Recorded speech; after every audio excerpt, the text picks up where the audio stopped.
ANB news देख रहे हैं आप। मैं हूं आपके साथ पल्लवी राजपूत और हमारे खास कार्यक्रम एएनबी न्यूज एक्सप्रेस में आप सभी का स्वागत है। और चलिए अब शुरुआत कर लेते हैं खबरें फटाफट की। पेगासस जासूसी मामला और कृषि कानूनों समेत अन्य मुद्दों पर कांग्रेस, टीएमसी समेत कुछ अन्य विपक्षी दलों के सदस्यों के हंगामे के कारण मंगलवार को भी लोकसभा और राज्यसभा की कार्यवाही सुचारू ढंग से नहीं चल सकी। इस बीच कांग्रेस और कई अन्य विपक्षी दलों के नेताओं ने बैठक की और इस मामले को लेकर लोकसभा में सरकार को घेरने की रणनीति पर चर्चा की।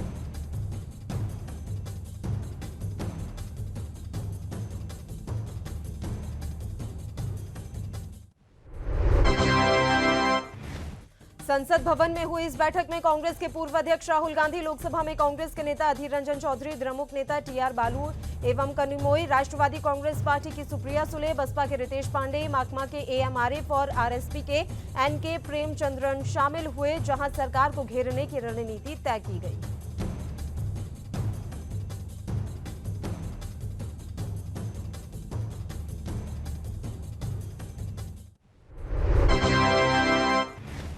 वहीं इससे पहले पेगासस मामले पर लोकसभा की बैठक 9 बार के स्थगन के बाद शाम 4:30 बजे के लगभग दिन भर के लिए स्थगित कर दी गई और राज्यसभा में भी हंगामे के कारण 4 बार के स्थगन के बाद राज्यसभा की कार्यवाही बुधवार सुबह तक के लिए स्थगित कर दी गई। हालांकि हंगामे के बीच ही नौचालन के लिए सामुद्रिक सहायता विधेयक ध्वनिमत से पारित कर दिया गया और किशोर न्याय संशोधन विधेयक 2021 और पारित करने के लिए पेश किया गया।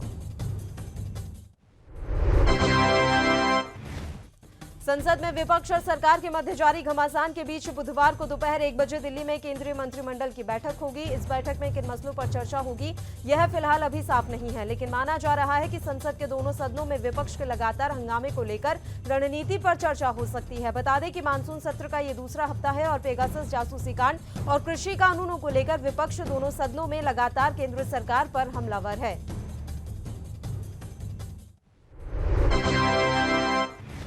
बंगाल के सीएम ममता बनर्जी पीएम मोदी से मुलाकात के लिए लोक कल्याण मार्ग पहुंची। यहां उन्होंने पीएम मोदी से मुलाकात की। मुलाकात के दौरान उन्होंने कई मुद्दों पर भी चर्चा की। वहीं पीएम से मुलाकात के बाद ममता बनर्जी ने कहा कि तीसरी बार सरकार बनाने के बाद ही प्रधानमंत्री से मिलने के लिए समय मांगा था। पीएम कलाईकुंडा गए थे, हम व्यक्तिगत रूप से नहीं मिले, ये हमारा सौजन्य दौरा था।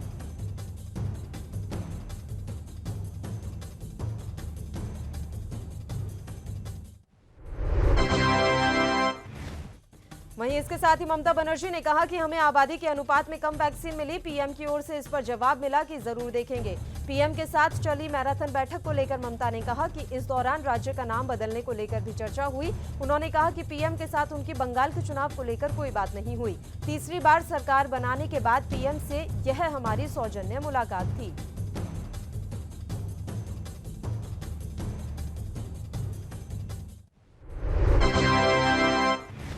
इधर इससे पहले पश्चिम बंगाल के सीएम ममता बनर्जी से दिल्ली में प्रशांत किशोर और कांग्रेस नेता कमलनाथ ने भी मुलाकात की। कमलनाथ ममता बनर्जी से मुलाकात करने साउथ एवेन्यू में उनके आवास पर पहुंचे। ममता बनर्जी कांग्रेस के अन्य नेताओं से भी मुलाकात करेंगी। दरअसल ममता बनर्जी विपक्षी नेताओं को एकजुट करने का प्लान बना रही हैं। पीएम मोदी से मुलाकात के अलावा ममता की मुलाकात सोनिया गांधी और कांग्रेस के अन्य दिग्गज नेताओं से भी होनी है।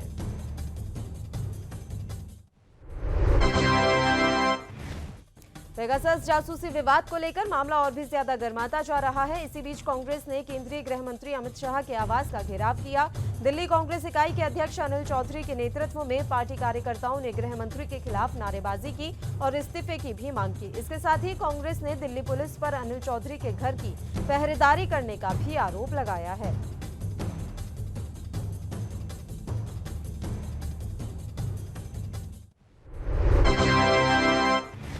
बिहार विधानसभा में विपक्ष के नेता तेजस्वी यादव ने कहा है कि सभी विपक्षी दल लोकतंत्र के हत्यारों पर कार्रवाई नहीं होने तक सत्र का बहिष्कार करेंगे।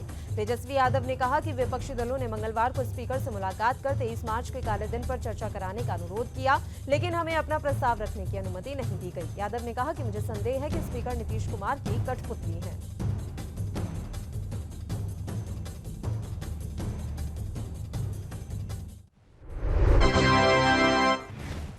पंजाब कांग्रेस अध्यक्ष नवजोत सिंह सिद्धू और राज्य के मुख्यमंत्री कैप्टन अमरिंदर सिंह के बीच मंगलवार को बैठक हुई।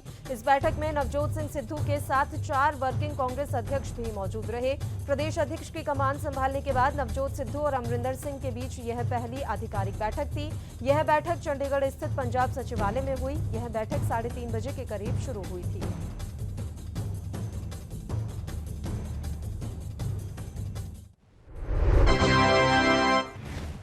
असम मिजोरम के बीच बॉर्डर विवाद में जो खूनी संघर्ष हुआ, उसके बाद असम के मुख्यमंत्री हिमंता बिस्वा शर्मा ने बड़ा फैसला किया है। इसमें मिजोरम से सटे 3 जिलों में कमांडो बटालियन की तैनाती का ऐलान किया गया है। सीएम हिमंता बिस्वा शर्मा ने बताया कि कछार, करीमगंज, हलीकाडी में 3 कमांडो बटालियन की तैनाती की जाएगी।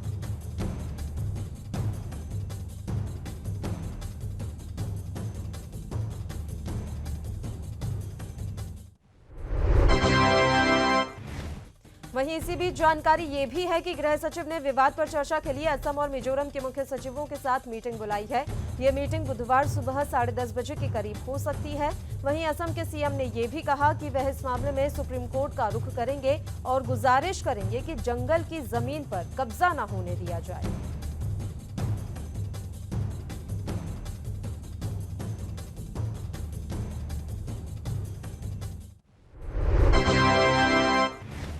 इसके अलावा असम मिजोरम खूनी संघर्ष में जान गंवाने वाले 5 पुलिसकर्मियों के लिए सीएम हिमंता बिस्वा शर्मा ने मुआवजे का ऐलान किया है।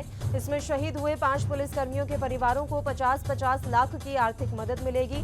इसके साथ ही उनके परिवार के किसी एक सदस्य को सरकारी नौकरी भी दी जाएगी। इसके साथ साथ सभी घायलों को 1-1 लाख की मदद मिलेगी। इसके अलावा मिजोरम सीमा पर तैनात असम पुलिसकर्मियों को 1 महीने की अधिक सैलरी भी दी जाएगी। कश्मीर में श्रीनगर के नवागदल में आतंकवादियों ने एक नागरिक की गोली मारकर हत्या कर दी। मृतक की पहचान 25 वर्षीय शेख मीरान पुत्र शब्बीर अहमद निवासी नवागदल के रूप में हुई है। बता दें कि डाउनटाउन इलाके के नवागदल में आतंकियों ने अंधाधुंध फायरिंग की। इस दौरान शेख मीरान को गोलियां लगी। आनन फानन में उसे एसएमएसएच अस्पताल ले जाया गया, जहां डॉक्टर्स ने उसे मृत घोषित कर दिया। हमलावरों की तलाश में इलाके में अभियान चलाया जा रहा है। एसजीपीजीआई में भर्ती पूर्व मुख्यमंत्री कल्याण सिंह की हालत अभी भी नाजुक बनी हुई है। मंगलवार दोपहर मुख्यमंत्री योगी आदित्यनाथ भी उनका हालचाल जानने पीजीआई पहुंचे। बता दें कि कल्याण सिंह के किडनी की कार्यशक्ति काफी कम हो गई है। इस कारण उनकी लगातार डायलिसिस की जा रही है। स्वास्थ्य स्थिति अभी भी नाजुक बनी हुई है। वह लाइफ सपोर्टिंग सिस्टम पर रखे गए हैं। वह लगातार डायलिसिस पर हैं। बुलेटिन में फिलहाल वक्त हो चला है एक छोटे से ब्रेक का। आप बने रहिए हमारे साथ।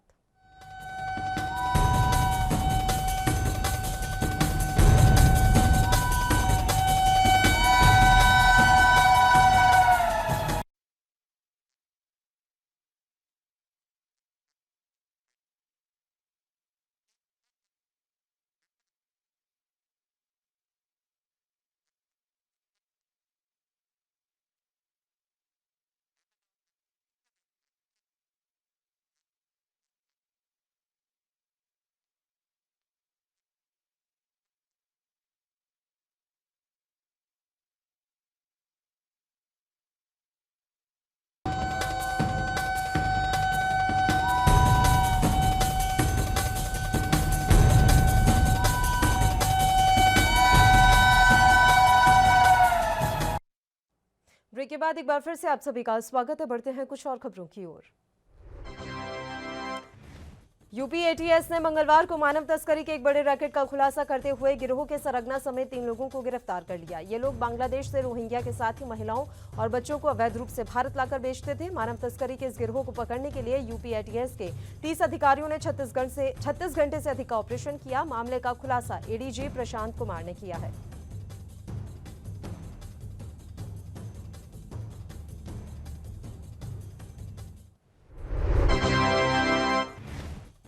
अडल्ट वीडियो बनाने के मामले में फंसे शिल्पा शेट्टी के पति और बिजनेसमैन राज कुंद्रा को 14 दिन की न्यायिक हिरासत में भेज दिया गया है। 19 जुलाई की देर रात क्राइम ब्रांच ने उन्हें गिरफ्तार किया था। बता दें कि इस साल फरवरी में पोर्नोग्राफी रैकेट केस में भंडाफोड़ मुंबई क्राइम ब्रांच के सामने हुआ था। जब क्राइम ब्रांच को पता चला था कि इस केस के तार मशहूर बिजनेसमैन और शिल्पा शेट्टी के पति राज कुंद्रा से जुड़े हुए हैं, तो इसकी जांच की जाने लगी।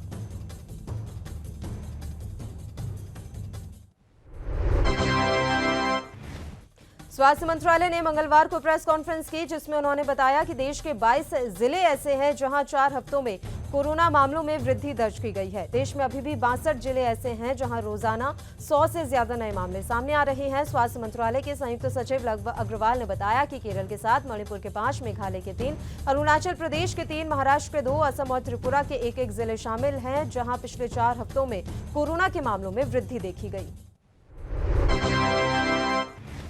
वहीं इसके साथ ही स्वास्थ्य मंत्रालय ने कहा कि इस तरह से मामलों का बढ़ना चिंता का विषय है। उन्होंने कहा कि कोरोना के साप्ताहिक मामलों में लगातार औसतन गिरावट आई है, लेकिन अगर हम मामलों की गिरावट की दर की तुलना पहले से अब करें तो ये चिंता का विषय बना हुआ है। उन्होंने कहा कि हम इस संबंध में राज्यों के साथ बातचीत कर रहे हैं, हम इसे हल्के में नहीं ले सकते।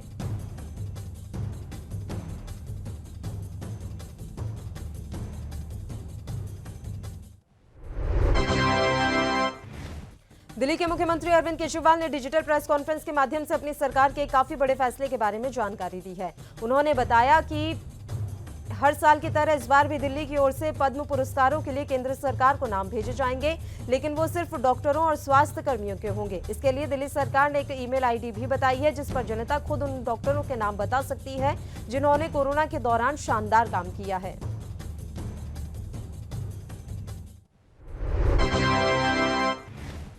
दिल्ली एनसीआर में मौसम ने सुबह ऐसा समा बांधा कि कई इलाकों की सड़कें पानी में डूब गईं। सुबह सुबह हुई जोरदार बारिश ने लोगों को उमस भरी गर्मी से राहत तो जरूर दी, लेकिन कई तरह की परेशानियां भी पैदा हो गईं। सड़कों पर पानी जमा होने के कारण घर से निकलना मुश्किल हो गया। मौसम विभाग ने कहा है कि दिल्ली, गुरुग्राम, मानेसर और आसपास के इलाकों में बारिश होती रहेगी।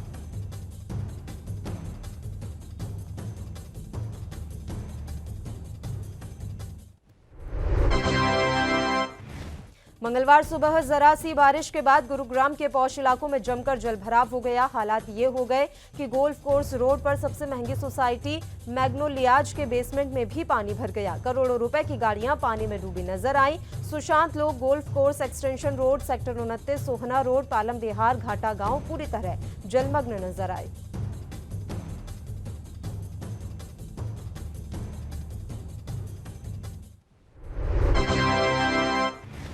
महाराष्ट्र के सांगली से पानी तो निकल गया है, लेकिन उसके बाद की समस्या बरकरार है। अब लोगों के सामने परेशानी है घर की सफाई की, दुकानों की सफाई की।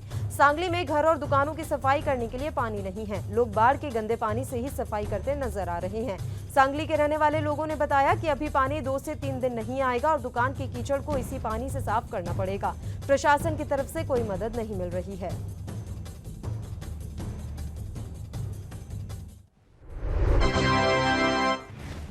एनसीपी प्रमुख शरद पवार ने कहा कि वीआईपी लोगों को बाढ़ प्रभावित इलाकों का दौरा करने से बचना चाहिए, क्योंकि इससे राहत और बचाव कार्य अभियान प्रभावित होता है। उन्होंने आगे कहा कि वो निजी अनुभव से बता सकते हैं कि बचाव अभियान से सीधा संबंध न रखने वाले लोगों को प्रभावित इलाकों का दौरा करने से बचाना चाहिए। बता दें कि सीएम और डिप्टी सीएम अजित पवार समेत कई बड़े नेता बाढ़ प्रभावित इलाकों का दौरा कर रहे हैं।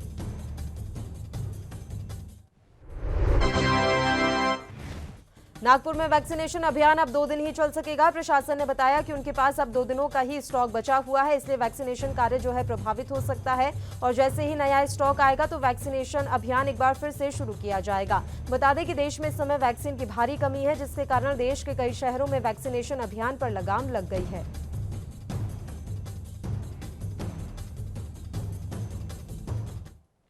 बुलेटिन में फिलहाल रुकते हैं एक और छोटे से ब्रेक के लिए। आप देखते रहिए एएनबी न्यूज।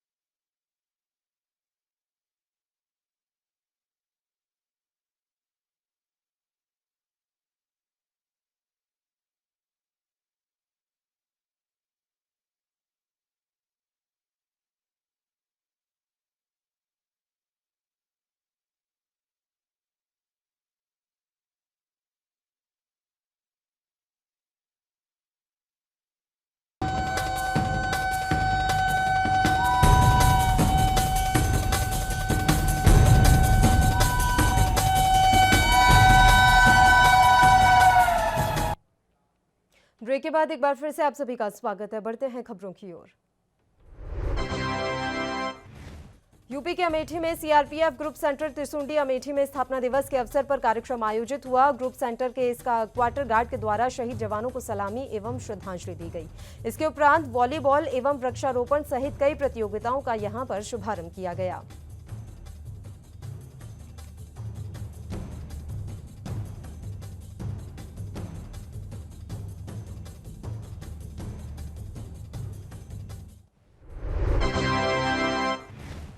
हरियाणा के अंबाला में इनेलो प्रदेश प्रवक्ता ओंकार सिंह ने सरकार पर जमकर हमला बोला। उन्होंने कहा कि आज देश व प्रदेश में जनता को रोजगार देने, बिजली, पानी, सड़क, स्ट्रीट लाइट, शमशान घाट, फिरनी जैसे कार्यों को दुरुस्त करने की बजाय टैक्स व अन्य तरीकों से जनता से अर्जित आय को अनियोजित ढंग से विकास कार्यों में लगाने और करोड़ों रुपए मूर्तियां व चौक बनाने पर सरकार खर्चने में लगी हुई है।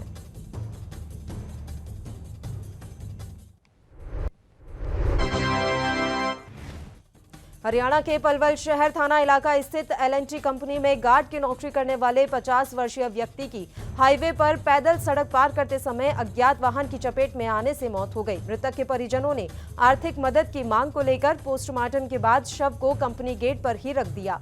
सूचना मिलते ही मौके पर पहुंची पुलिस ने कंपनी के उच्च अधिकारियों के साथ मिलकर मृतक के परिजनों को समझा बुझाकर उन्हें वापस भेज दिया।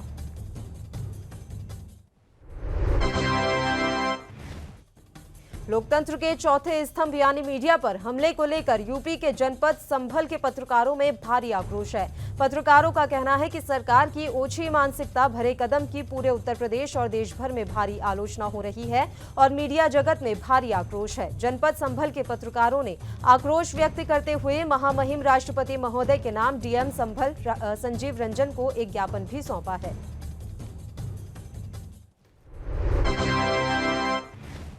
उत्तराखंड के देहरादून में कांग्रेस प्रदेश कार्यालय पर आयोजित कार्यभार ग्रहण कार्यक्रम के दौरान कांग्रेस में आपसी गुटबाजी दिखी। यहां हरीश रावत और गणेश गोदियाल के प्रदेश कार्यालय पर पहुंचने के बाद दलबल के साथ प्रीतम सिंह पहुंचे। पंडाल में समर्थकों ने अपने अपने नेताओं के नारे लगाए। हालांकि मंच से व्यक्ति विशेष की नारेबाजी करने से कार्यकर्ताओं को वरिष्ठ नेताओं के द्वारा रोका भी गया।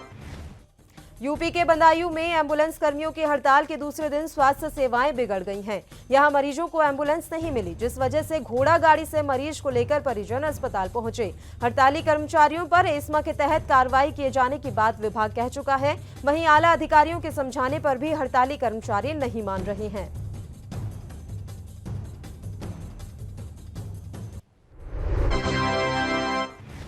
यूपी की आगरा पुलिस ने रेखा राठौड़ हत्याकांड का खुलासा कर दिया है। रेखा राठौड़ सहित 3 मासूम बच्चों को बदमाशों ने मौत के घाट उतारा था। उधारी और लूट के मकसद से हत्या किया जाना बताया गया है। चचेरे भाई ने ही अपने 2 साथियों के साथ इस हत्या की वारदात को अंजाम दिया था। पुलिस ने फिलहाल 2 आरोपियों को गिरफ्तार कर लिया है।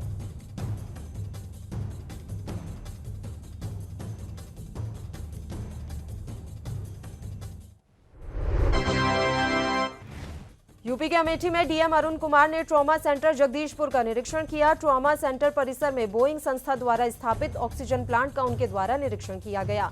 ट्रॉमा सेंटर में 25 ऑक्सीजन युक्त भी बेड बनकर तैयार कर दिए जा चुके हैं। डीएम ने ट्रॉमा सेंटर का निरीक्षण कर व्यवस्थाओं का जायजा लिया। इस दौरान उनके साथ सीडीओ और सीएमओ भी मौजूद रहे।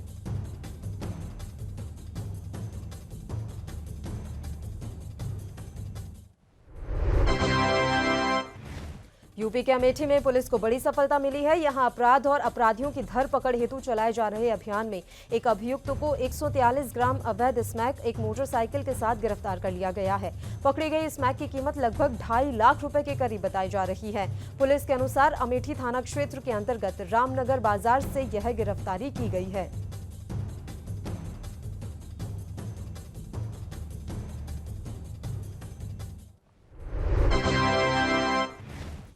यूपी के कानपुर के थाना नौबस्ता के अंतर्गत जिला पुलिस को एक काफी बड़ी सफलता हाथ लगी। नौबस्ता थाना इंस्पेक्टर सतीश सिंह की अगुवाई में चोरी की 41 मोटरसाइकिल को पुलिस ने बरामद कर लिया है। वहीं मामले में संलिप्त 2 आरोपियों को भी पुलिस ने गिरफ्तार कर लिया है। मुख्य आरोपी नीरज सिंह ने बताया कि वह पिछले 3 साल से वाहन चोरी के इस अपराध में संलिप्त है।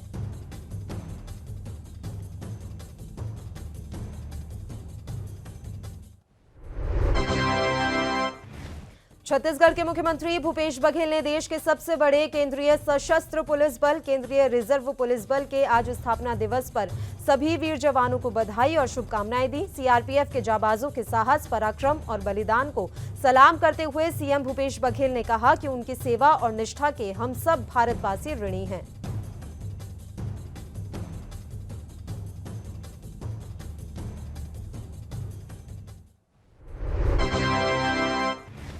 पंजाब के चिकित्सा शिक्षा मंत्री ओम प्रकाश सोनी ने आज 202 स्टाफ नर्सों और 73 मेडिकल टेक्नीशियनों को नियुक्ति पत्र सौंपे। जानकारी देते हुए सोनी ने बताया कि पंजाब के मुख्यमंत्री कैप्टन अमरिंदर सिंह की घर घर रोजगार योजना के अंतर्गत स्टाफ नर्सों के मई 2021 में प्रकाशित किए गए कुल 473 पदों में से 202 स्टाफ नर्सों को आज नियुक्ति पत्र दिए गए हैं, जबकि 117 स्टाफ नर्सों को पहले ही नियुक्ति पत्र सौंपे जा चुके हैं। हरियाणा के मुख्यमंत्री मनोहर लाल खट्टर गुरुग्राम के सेक्टर 29 में हुंडई मोटर्स इंडिया लिमिटेड के नए कॉर्पोरेट मुख्यालय के उद्घाटन कार्यक्रम में शामिल हुए। यहां हुंडई कंपनी द्वारा नूह जिला में लगाए गए 2 ऑक्सीजन प्लांट का लोकार्पण भी सीएम ने किया। इस दौरान सीएम ने कंपनी के एमडी व सीईओ एसएस किम को भविष्य के लिए शुभकामनाएं भी दी।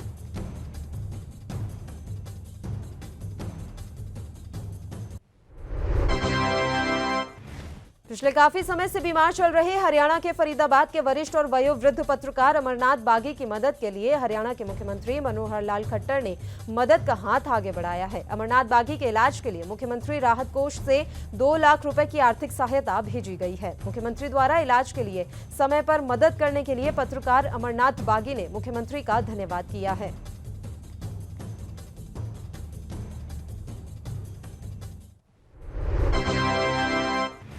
हरियाणा की महिला एवं बाल विकास राज्य मंत्री श्रीमती कमलेश ढांढा ने कहा कि गर्भवती महिलाओं और स्तनपान करवाने वाली माताओं के स्वास्थ्य एवं पोषण संबंधी जरूरतों के लिए प्रधानमंत्री मातृ वंदना योजना चलाई जा रही है। इसके लिए वे अपनी नजदीकी एएनएम, आंगनबाड़ी वर्कर या आशा वर्कर से संपर्क कर सकती हैं। ढांढा ने बताया कि इस योजना के तहत गर्भवती महिलाओं को 3 किश्तों में 5,000 रुपए की राशि मदद के तौर पर दी जाती है। कोरोना महामारी के कारण श्रद्धालु भले ही इस बार हरिद्वार नहीं जा सकते, लेकिन उन्हें मायूस होने की जरूरत नहीं है, क्योंकि शिव भक्तों की श्रद्धा को देखते हुए हरियाणा के करनाल जिला प्रशासन द्वारा पंचायत भवन करनाल के प्रांगण में गंगाजल का विशेष प्रबंध किया गया है। गंगाजल वितरण में जिला बाल कल्याण परिषद करनाल व चाइल्ड लाइन 1098 बाल भवन करनाल द्वारा जिला प्रशासन का विशेष सहयोग किया जा रहा है। हालांकि गंगाजल लेने से पहले श्रद्धालुओं को रजिस्ट्रेशन करवाना होगा। हरियाणा के मुख्यमंत्री मनोहर लाल खट्टर ने देश के 11वें राष्ट्रपति missile man doctor A P J Abdul Kalam की पुण्यतिथि पर उन्हें श्रद्धांजलि अर्पित की। आज यहां जारी एक संदेश में सीएम मनोहर लाल ने कहा कि श्री कलाम जैसे राष्ट्र के प्रति समर्पित विभूतियों पर हम सबको गर्व महसूस करना चाहिए और युवाओं को ऐसी विभूतियों को अपना प्रेरणा स्रोत मानना चाहिए। यूपी के मुख्यमंत्री योगी आदित्यनाथ और राज्यपाल आनंदीबेन पटेल 28 जुलाई को कानपुर जाएंगे। सीएसजीएम विश्वविद्यालय परिसर में आयोजित 75 बच्चों के अन्नप्राशन समारोह में वे हिस्सा लेंगे। यह कार्यक्रम बाल विकास विभाग की ओर से आयोजित किया गया है। करीब 1 घंटे के कार्यक्रम में 75 बच्चों, उनकी मां और आंगनबाड़ी कार्यकर्त्री हिस्सा लेंगी। सभी बच्चों को राज्यपाल और सीएम खीर खिलाकर अपनी किट वितरित करेंगे। पंजाब के स्कूल शिक्षा मंत्री श्री विजय इंदर सिंगला ने आज शिक्षा विभाग में नए नियुक्त हुए 42 कर्मचारियों को नियुक्ति पत्र बांटे। कोविड नियमों का पालन करते हुए पंजाब भवन में चंडीगढ़ में हुए एक संक्षिप्त प्रोग्राम के दौरान कैबिनेट मंत्री ने कहा कि विभाग में इन मुलाजिमों की नियुक्ति अनुकंपा के आधार पर विभिन्न पदों पर की गई है और इनमें 10 क्लर्क, 3 SLA, 18 सेवक, 4 चौकीदार और 3 स्वीपर भी शामिल हैं। दस्त और निमोनिया 5 साल से कम उम्र के बच्चों की मृत्यु के 2 प्रमुख कारण हैं। दस्त से होने वाली मृत्यु को रोकने के लिए हर साल राष्ट्रीय स्तर पर रोकथाम पखवाड़ा दिवस मनाया जाता है और स्वास्थ्य एवं परिवार कल्याण विभाग पंजाब 19 जुलाई से 2 अगस्त 2021 तक यह पखवाड़ा मना रहा है। स्वास्थ्य मंत्री बलबीर सिंह सिद्धू के दिशा निर्देशों पर मानसून के मौसम में इस पखवाड़े की शुरुआत की गई है, इसलिए यह पखवाड़ा लोगों को जागरूक करने, रोगी का समय पर इलाज करने के लिए आयोजित किया गया है।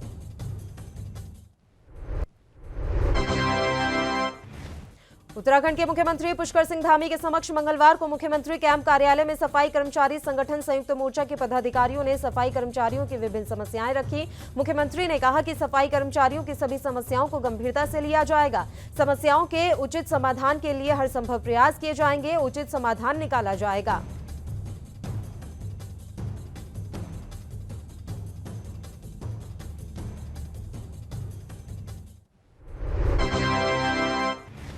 20 सितंबर तक यूपी के अयोध्या जनपद में धारा 144 बढ़ाई गई है। डीएम अनुज झा ने निषेधाज्ञा जारी की है। आने वाले त्योहारों और सावन मेले को लेकर निषेधाज्ञा की अवधि बढ़ाई गई है। सावन मेले में सरयू नदी में नौका विहार पर प्रतिबंध लगा दिया गया है।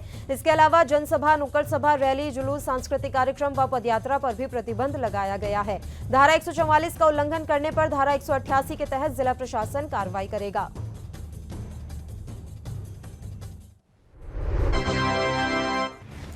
यूपी के जालौन के बीएसए दफ्तर में तैनात बाबू का एक कारनामा सामने आया है, जहां पर शिक्षक से वेतन में एरियर लगाने के नाम पर रुपए की वसूली की बात सामने आई है। शिक्षक ने इसकी शिकायत एंटी करप्शन टीम से की तो झांसी से आई एंटी करप्शन टीम ने रिश्वतखोर बाबू को रंगे हाथों गिरफ्तार कर लिया। वहीं बाबू के खिलाफ भ्रष्टाचार निवारण अधिनियम के तहत कार्रवाई की गई है।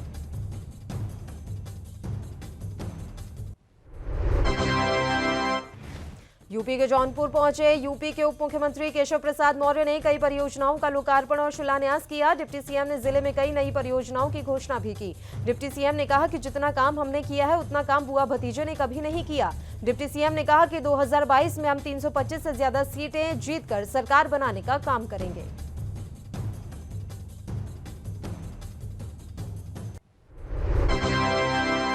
और यूपी के चंदौली जिले के मुगलसराय शहर कांग्रेस कमेटी कैंप कार्यालय पर पूर्व राष्ट्रपति डॉक्टर एपीजे अब्दुल कलाम की पुण्यतिथि मनाई गई। कांग्रेस जनों ने उनके चित्र पर माल्यार्पण कर उन्हें श्रद्धांजलि अर्पित की। इस मौके पर गोष्ठी का आयोजन किया गया। गोष्ठी में कांग्रेस से शहर अध्यक्ष रामजी गुप्ता ने कहा कि कलाम साहब की सादगी हमेशा लोगों के दिलों में जीवित रहेगी।